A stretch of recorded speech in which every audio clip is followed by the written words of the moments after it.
बिस्मिल्लाहिर्रहमानिर्रहीम अस्सलाम वालेकुम। Welcome back to my YouTube channel. उम्मीद है आप सब लोग खैरियत से होंगे। आप सब लोगों की दुआओं के साथ अल्हम्दुलिल्लाह मैं भी खैरियत से हूँ। अल्लाह ताला आपके रिज़्क में बरकत डाले, आपकी सेहत में बरकत डाले और आपके दस्तरखानों को हमेशा वसी रखे। शुरू करते हैं इसी के साथ आज की रेसिपी। आज मैं आपके लिए मौसमी सब्ज़ी जो कि विंटर के सीज़न में बहुत ज़्यादा पकाई जाती है और खाई जाती है, आलू मटर। वैसे तो ये 12 महीने ही शौक से खाई जाती है, लेकिन इस सीज़न में ये ज़रा फ्रेश होते हैं तो लोग ज़्यादा शौक से खाते हैं। आलू मटर की ये रेसिपी मैं बहुत ज़बरदस्त और आसान तरीके से लेके आई हूँ। आपके तमाम सवालात अगर आप आलू मटर बनाते हैं तो शोरबे के अंदर प्याज क्यों तैरते हैं, टमाटर क्यों नहीं अच्छे से मिक्स होते, ये सब जो आपके सवालात हैं, परेशानियां हैं, उन सब का हल इस एक रेसिपी के अंदर है। इस वीडियो को आपने लास्ट तक ज़रूर देखना है, स्किप कर करके नहीं देखना। अगर आप स्किप करके देखेंगे तो इसके जो टिप्स एंड ट्रिक्स हैं ना, वो आप मिस कर देंगे और फिर आप कहेंगे कि जी हमारे आलू मटर जो हैं वो खुशबूदार, जायकेदार नहीं बने और मज़ेदार नहीं बने। चलिए जी चलते हैं रेसिपी की तरफ। बिस्मिल्लाहिर्रहमानिर्रहीम। आलू मटर बनाने के लिए सबसे पहले आपने मटर हस्बे ज़रूरत जितने भी आप बनाना चाह रहे हैं मटर को छील लें। आलू को अच्छे से छील के धो के एक साइड पे रख दें। फिर आपने एक देचकी लेनी है, पैन लेना है खुला, जिसके अंदर आप खाना हांडी बनाते हैं, उसके अंदर आपने हस्बे ज़रूरत ऑयल यूज़ करना है। अच्छा, मैं जो शोरबे में थोड़ा सा ऑयल ज़्यादा यूज़ करती हूँ, तो आप हस्बे ज़रूरत ऑयल यूज़ करें।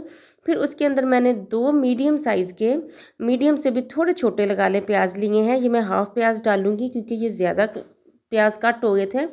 तो ये जो मैंने प्याज डाले हैं ना, ये 2 छोटे साइज़ के जो प्याज है ना वो हैं। तो इनको अब हम अच्छे से ब्राउन होने तक इस तरह से पकाएँगे।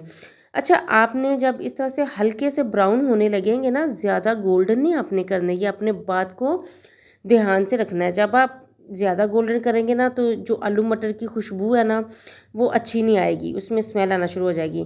तो जी ये देखिए, इसके अंदर 2 हमने बड़े साइज़ के टमाटर डाल दिए हैं।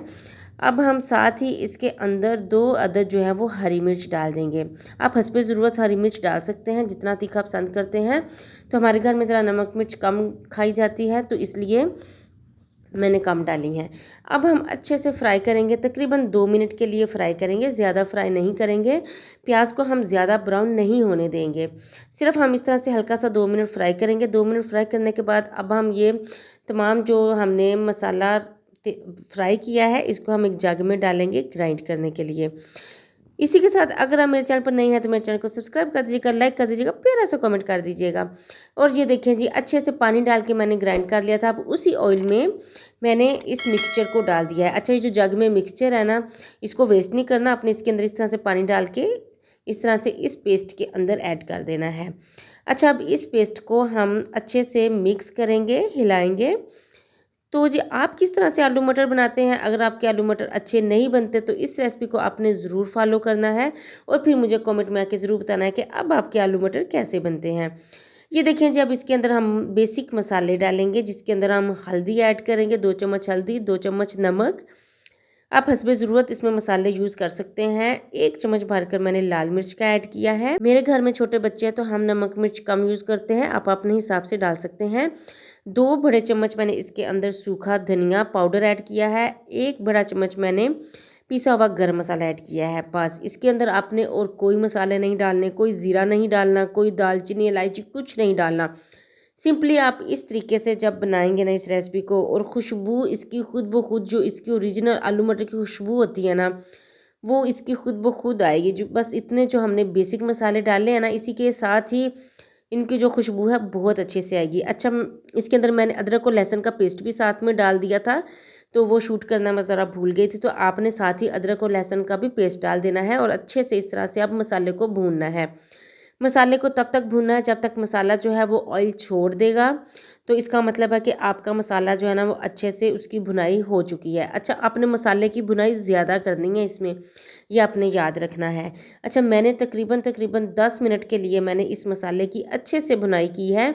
तो आपने भी इसी तरह भुनाई करने में बिल्कुल कंजूसी नहीं करनी। भुनाई करने के बाद आपने इसके अंदर आलू और मटर जो छीले हुए हैं ना, इनको अच्छे से धो के इस तरह से ऐड कर देने हैं।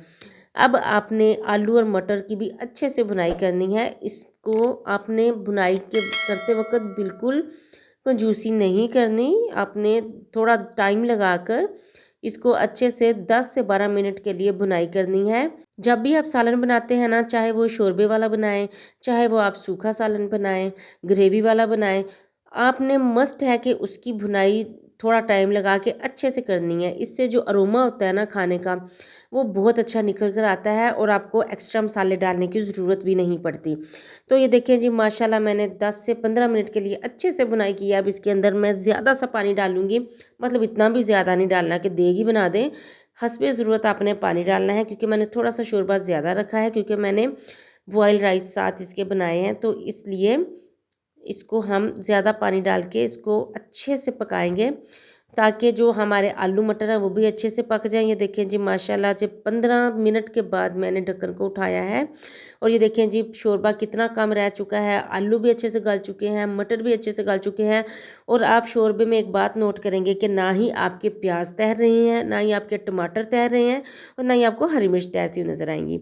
लास्ट पे आपने इसके ऊपर 1 चम्मच भर के जो पिसा हुआ गरम मसाला है ना, वो ऐड कर देना है। मुट्ठी भर के आपने इसके ऊपर धनिया की गार्निशिंग करनी है। इसके साथ खुशबू बहुत अच्छी आती है और फ्रेशनेस का एहसास होता है। अब जो भी खाना बनाए ना उसके ऊपर ज़रूर धनिया जो है वो इस तरह से स्प्रिंकल किया करें। इससे टेस्ट तो बढ़ता ही बढ़ता है। जो सालन है ना जो आप खाना बनाते हैं उसकी खूबसूरती भी बढ़ जाती है। ये देखें जी माशाल्लाह से अल्हम्दुलिल्लाह खुशबू इतनी ज़बरदस्त आ रही है, देखने में देखें लज़ीज़ मज़ेदार, मुँह में पानी आ रहा है अभी से। तो आप इसके साथ बॉइल्ड राइस भी कर सकते हैं, आप रोटी के साथ, चपाती के साथ, जिसके साथ मर्ज़ी इसको एंजॉय कर सकते हैं। अगर आपको मेरी रेसिपी अच्छी लगी हो तो चैनल को सब्सक्राइब कर दीजिएगा। मिलते हैं नेक्स्ट रेसिपी के साथ, तब तक के लिए अल्लाह हाफ़िज़।